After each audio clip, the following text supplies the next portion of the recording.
from her office from Minnesota. Thank you, Chair Brown. And thank you, Senator Warner, for that excellent demonstration about how to seize the opportunity wherever you find it. I appreciated that. I want to talk about the issue of discrimination in mortgage lending. The Minneapolis Fed published a paper earlier this year on this topic, and it laid out, we know that in the Twin Cities area, people of color are up to 3 times more likely to be denied a conventional 30-year mortgage than white applicants. The Minneapolis Fed's findings aren't surprising. The pervasiveness of this issue, though, is really jarring.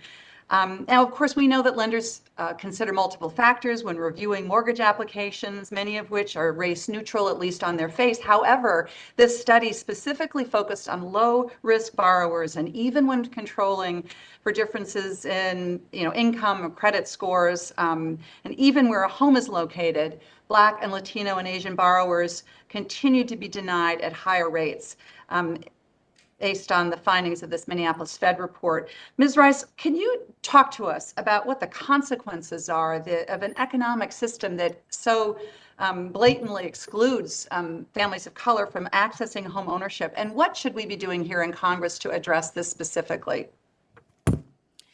Yes, thank you so much for the question, and you're absolutely right. Study after study has found disparities in access to credit for borrowers of color.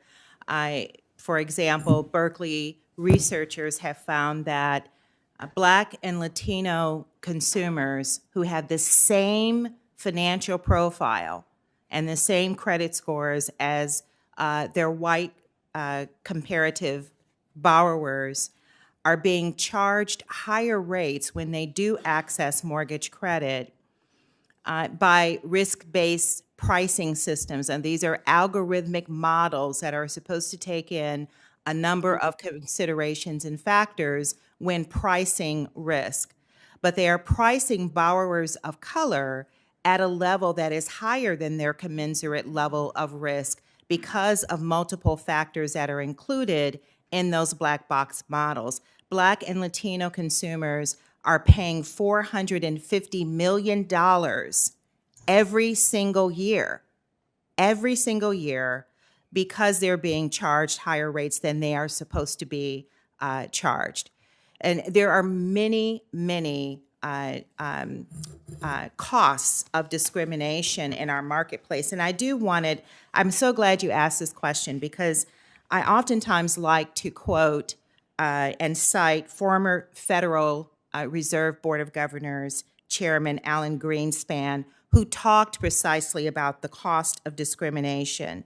And he said, and I'm paraphrasing, that discrimination, this is intentional discrimination and unintentional discrimination, erects barriers to the free flow of capital and labor to their most profitable use. He also explained that bias in our markets distorts outputs, creating higher costs of goods. And I must say this, discrimination increases the cost of goods. Eliminating discrimination decreases the cost of goods.